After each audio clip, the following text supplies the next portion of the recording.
Students, अभी हम आज जो है आम अम्ल तथा क्षारक की सांद्रता इसके बारे में हम अध्ययन करेंगे। एक्चुअल में ये तो प्रैक्टिकल है।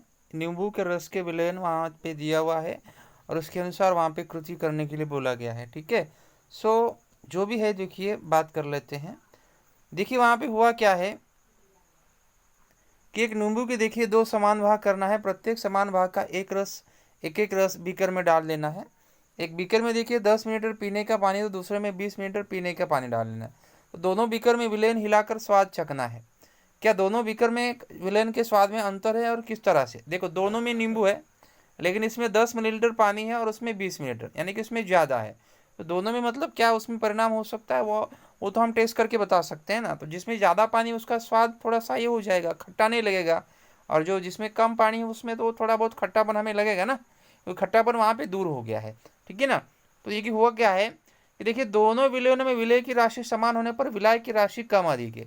विलय मतलब क्या है कि विलय मतलब जो पदार्थ घुलाया जाता है, और विलायक मतलब जिसमें पानी, मतलब जिसमें घुलाया जाता, मतलब जो जिसके अंदर घुलाया जाता है। तो ये मतलब नींबू, विलय मतलब ये नींबू है और विलायक मतलब पानी है। तो विलायक की पानी मतलब जो राशि है ना, वो कम ज़्यादा है।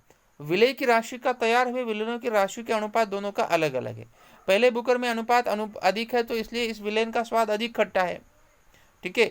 इसके विपरीत दूसरे बीकर में नींबू के रस का कुल विलयन से अनुपात कम होने के कारण उसका स्वाद देखिए कम खट्टा है। अब जिसमें ज़्यादा है तो उसमें तो खट्टा होना ही है, और जिसमें कम है तो उसमें वो कम खट्टा ही होगा। देखिए, खाद्य पदार्थों का स्वाद, उनमें स्वाद निर्माण करने वाला घटक पदार्थ कौन सा है तथा उसका अनुपात कितना है, इस पर वो निर्भर करेगा। और उसी प्रकार विलयन में सभी गुणधर्म उसके विलय व विलायक के स्वरूप तथा विलयन में विलय की मात्रा कितनी है, इस पर भी निर्भर करता है। और विलय की राशि का विलय की राशि से अनुपात कितना होता है, और विलय की विलयन होने वाली सांद्रता, और विलयन में विलय की सांद्रता अधिक होने पर वह विलयन सांद्र होता है तथा विलय की सांद्रता होने पर वह तनु क्या बन जाएगा, विलयन बन जाएगा। तो ये ज़्यादा देखिए जब हम प्रैक्टिकल करेंगे तब हमें अधिक मात्रा में समझ में आ जाएगा। फिर आगे देखिए कि विलयन की सांद्रता व्यक्त करते समय विभिन्न इकाई का इस्तेमाल किया जाएगा। इसमें देखिए दो इकाई का उपयोग किया जाएगा। पहली इकाई देखिए ग्राम प्रति लीटर, अर्थात विलय के 1 लीटर आयतन में घुली हुई स्थिति के विलय का ग्राम इकाई में द्रव्यमान। तो ये ग्राम प्रति लीटर अर्थात विलय का 1 लीटर और बाकी जो में जितना घुला हुआ है उसका इकाई द्रव्यमान। दूसरी इकाई देखिए विलय को 1 लीटर आयतन में घुले हुई इकाई को मोल में व्यक्त करते हैं। देखिए जो आयतन में जितना घुला हुआ है तो उसको जो है मोल, इस इकाई द्वारा हम उसको क्या करेंगे, व्यक्त करेंगे। इसे विलयन की अणुता देखिए मोलारिटी एम कहेंगे। किसी द्रव्य की अणुता दर्शाने के लिए इसका अणुसूत्र बड़े कोष्ठक में लिखा जाएगा। उदाहरण के लिए देखो NaCl बराबर 1 मोल पर लीटर का अर्थ नमक के इस विलयन की अणुता 1 मीटर, मतलब क्या है कि मोल है, यानी कि 1 मोलार है, ऐसे हम कह सकते हैं। स्टूडेंट्स काफ़ी उतना डीप में नहीं जाएंगे इसमें, क्योंकि जब तक हम प्रैक्टिकल नहीं करेंगे तब तक हमें डिटेल्स में समझ में नहीं आता है। आपको इतना ध्यान रखना है कि दोनों में देखिए क्या है, नींबू है पहले, उसके बाद में हमने अ आकृति में कम पानी डाला और ब में हमने ज़्यादा पानी डाला। तो जो ब में ज़्यादा है तो फिर क्या होगा कि उसका जो खट्टापन है थोड़ा सा कम लगेगा, मतलब कम होगा। और अ में कैसा पानी कम है तो वहाँ पे जो उसका स्वाद खट्टापन हमें लगेगा। तो विलय मतलब वहाँ पे नींबू है और विलायक मतलब वहाँ पे पानी है। तो ये बात को आपको ध्यान में रखना है, क्योंकि विलय में हमने विलायक मिला है, यानी कि जो नींबू था, नींबू के अंदर हमने पानी डाला है। ठीक है, तो इस बात को आपको ध्यान में रखना है। अब देखिए जो विलयन होता है, विलयन का पीएच, पीएच का अर्थ होता है पावर ऑफ हाइड्रोजन, हाइड्रोजन की क्षमता या पोटेंशियल ऑफ हाइड्रोजन। देखिए हमने देखा कि पानी में घुलने पर अम्ल तथा क्षारक का कम अधिक मात्रा में वियोजन होता है तथा H+ और OH आयतन देखिए तैयार होते हैं। और सभी प्राकृतिक जलीय विलयन में देखिए H+ और OH आयन भिन्न भिन्न अनुपात में पाए जाएंगे। इसके अनुसार उन विलयनों को देखिए गुणधर्म क्या हो जाते हैं, निश्चित हो जाते हैं। उदाहरण के लिए अगर देखेंगे H+ तथा OH आयनों की मात्रा के अनुसार मृदा के अम्लीय, उदासीन और लवण के प्रकार होंगे। रक्त, कोशिका द्रव, इनके नियोजित कार्य सुचारू रूप से अगर चलने के लिए उनमें H+ और OH आयन का एक विशिष्ट अनुपात होता है। ध्यान रखना है स्टूडेंट्स, हमारा जो रक्त और जो कोशिका क्रय का जो काम चलता है ना, उसमें H+ और OH आयनों का एक विशिष्ट अनुपात होना चाहिए, तभी जाके वहाँ पे उनका काम कैसा होता है, सुचारू रूप से चलता है। सूक्ष्म जीव के उपयोग से की जाने वाली जो किण्वन या अन्य जैव रासायनिक जो प्रक्रिया होती है ना, उसमें H+ और OH आयनों का अनुपात विशिष्ट मर्यादा में बनाए रखना आवश्यक होगा। शुद्ध पानी का भी अत्यल्प मात्रा में वियोजन होकर वहाँ पे H+ और OH आयन समान अनुपात में वहाँ पे बनेंगे। तो देखिए जैसे यहाँ पे H2O है तो विचरण उसका देखिए क्या हो जाएगा कि H+OH, मतलब यहाँ पे विचरण होना अलग होगा, तो H जितना 2 है तो वहाँ पे भी 2 होना चाहिए। ऑक्सीजन 1 है तो यहाँ पे भी क्या मिलेगा आपको, अकेला ही मिलेगा। तो पानी के इस वियोजन होने के गुणधर्म के कारण किसी भी पदार्थ के देखिए जलीय विलयन में H+ और OH ऐसे 2 आयन होते ही हैं, परंतु उनकी सांद्रता वहाँ पे क्या होगी, अलग अलग होगी। तो ये भी प्रैक्टिकली है। अब देखिए पावर ऑफ हाइड्रोजन की एक पीएच होता है। देखिए तो पावर ऑफ हाइड्रोजन मतलब देखिए आपको वहाँ पे पता कर लेना है कि कौन किसका मतलब जो है पावर वहाँ पे होता है। देखिए जठर का रस का देखिए कितना होता है, जो प्रबल भस्म होते हैं, ठीक है, भस्म मतलब जो स्वाद में कसेले होते हैं, ठीक है, थोड़े से।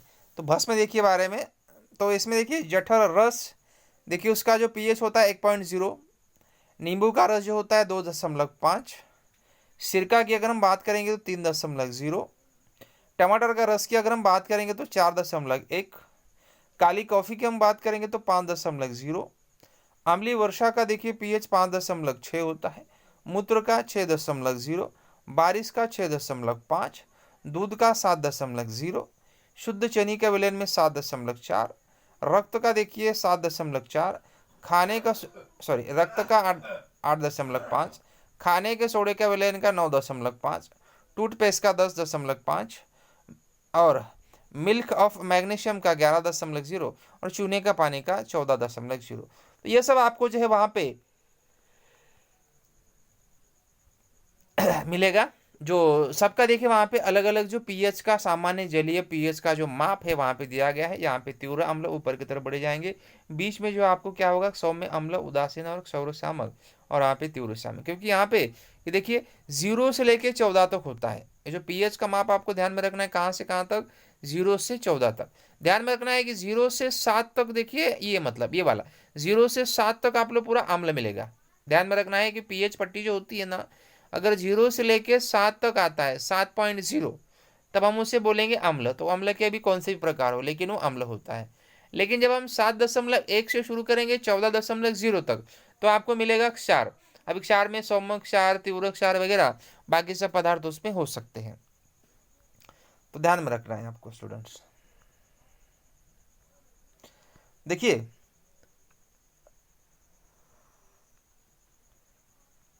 पानी के वियोजन से देखिए निर्मित होने वाले H+ आयन की सांद्रता देखिए 25 डिग्री सेल्सियस तापमान पर 1 गुना 10 का -7वां मोल पर लीटर उतनी होती है। और इसी तापमान पर देखिए 1 मोल HCl के विलयन में H+ आयन की सांद्रता 1 गुना 10 का 0 मोल पर लीटर होती है, तथा 1 मोल NaOH इस विलयन में सांद्रता की सांद्रता देखिए 1 गुना 10 का -14वां मोल लीटर, इतनी बड़ी मात्रा में होती है। इससे ध्यान में आता है कि सामान्य जल विलय में आयन की सांद्रता व्याप्ति होती है और रासायनिक तथा जैव रासायनिक प्रक्रिया में अत्यंत उपयुक्त जो है 10 से लेके -10 से -14 मोल लीटर इतनी बड़ी होती है। और रासायनिक तथा जैव रासायनिक प्रक्रिया में अत्यंत उपयुक्त H+ आयनों की सांद्रता एक सुविधाजनक नए माप की डैनिश वैज्ञानिक सोरेनसन ने ईस्वी सन 1909 में शुरुआत की थी। तो ये जो मापन करने की जो प्रक्रिया है डैनिश वैज्ञानिक ने शुरू की थी।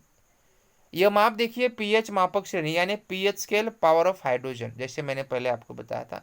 यह मापन श्रेणी देखो 0 से 14 तक होती है। इस मापन श्रेणी के अनुसार पानी का पीएच होता है, अर्थात शुद्ध पानी 1 गुना 10 का -7वां मोल पर लीटर होता है और पीएच 7 यह उदासीन होता है। ध्यान में रखना है कि आपको जो हम पानी पीते हैं ना, शुद्ध पानी यानी कि उसका कितना मान होता है, देखिए 1 गुना 10 का -7वां, यानी पीएच उसका 7 उदासीन होता है। ठीक है, क्योंकि पानी कैसा होता है, ना तो खट्टा होता है ना तो कसेला होता है, वो उदासीन होता है। और ये मापक का मध्य बिंदु होगा। अम्लीय जलीय विलयन का देखिए पीएच 7 से कम, जैसे मैंने बताया कि अम्ल का जो पीएच होता है वो 7 से कम होगा, यानी 0 से 7। और जबकि क्षारीय जलीय विलयन का जो पीएच जो होता है 7 से अधिक होता है। 7 से अधिक मतलब वो केवल 14 तक ही जाएगा, जो 0 से 14 तक होता है। जैसे यहाँ पे देखिए बताया गया यह मापन श्रेणी देखो 0 से 14 pH होती है, यानी कि पावर ऑफ हाइड्रोजन इतना ही होती है। ठीक है, तो ये बाकी सब वहाँ पे जो है प्रैक्टिकल करेंगे तब हमको पता चलेगा। तो स्टूडेंट एक बात आपको ध्यान में रखना है कि पिछली कक्षा में हमने देखा कि कुछ प्राकृतिक और संशोधित रंजक द्रव अम्लीय और लवणीय विलोय में दो अलग अलग रंग दर्शाते हैं। ऐसे रंजक द्रव का सूचक के रूप में उपयोग किया जाएगा। और पीएच मापन प्रणाली में देखिए अम्ल पीएच क्षारकों की तीव्रता के अनुसार उनके विलयन का देखिए पीएच 0 से 14 तक बदलेगा। और पीएच के यह बदलाव दर्शाने के लिए वैश्विक सूचक का उपयोग किया जाएगा। विभिन्न पीएच के लिए वैश्विक सूचक देखिए अलग अलग रंग दर्शाता है। देखिए इतने सारे रंग देखिए वहाँ पे बताए गए हैं। तो ये आपको मतलब अलग अलग, अभी देखो यहाँ पे अगर 1 से लेके आप 7 तक जो देख रहे हो ना, 1 से लेके 7 तक ये जो भी कलर आपको दिखाई दे रहा है तो आपको वो अम्ल पता चलेगा। अभी उसके अंदर भी कौन सा तीव्र है, कौन सा सामान्य है, सौम्य है, वो सब आपको 1 से 7 तक के बीच में जो रेंज आप देखेंगे तो वो आपको पता चलेगा। तो 1 से 7 तक इतने कलर होंगे जो अम्ल दर्शाते हैं। और फिर जो 7.1 से ये जो 14 तक जो चल रहा है ना, तो ये सब क्षारक का होता है। तो ऐसा ये जो मापद श्रेणी वगैरह है, ये मतलब हम लोग क्या कर सकते हैं, ऐसा जो स्केल होता है वैसा लेके उसके ऊपर प्रैक्टिकल करेंगे तो हमको पता चलेगा कि जब हम आम्ल भस्म में जब जो लिटमस पेपर या वैश्विक सूचक या हल्दी, गुलाब की पंखुड़ियाँ, ये सब हम क्या कर सकते हैं अम्ल भस्म के लिए चेक करने के लिए इस्तेमाल कर सकते हैं। देखिए होगा क्या कि सूचक का उपयोग किया जाता है और विभिन्न पीएच के लिए वैश्विक सूचक देखिए अलग अलग रंग दर्शाएगा। और कई संश्लेषित सूचकों को विशिष्ट अनुपात में मिश्रित करके वैश्विक सूचक बनाया जाता है। और वैश्विक सूचक का विलयन अथवा उसके उपयोग से बनाए गए कागज की पीएच पट्टी का उपयोग करके दिए गए विलयन का पीएच जो है हम क्या कर सकते हैं, निश्चित कर सकते हैं। और पीएच को ज्ञात करने की सबसे सटीक पद्धति है कि पीएच मापक इस विद्युत उपकरण का उपयोग करना। तो इस विद्युत का उपयोग करके हम लोग क्या कर सकते हैं, तो इस पद्धति में विलयन में विद्युत अगर डुबाकर पीएच मीटर का मापन हम लोग कर सकते हैं। उसके हिसाब से हम पता भी करवा सकते हैं कि किस तरह से वहाँ पे पीएच मापक आता है और पीएच का उसका माप कितना होगा, ये सब हम वहाँ पे क्या कर सकते हैं, पता कर सकते हैं। तो स्टूडेंट्स बाकी की जो जानकारी रहेगी हम अगले लेसन में पढ़ेंगे। आपको इतना आज आपको पढ़ लेना है, कुछ डाउट्स रहेगा तब आपको ज़रूर पूछ लेना है।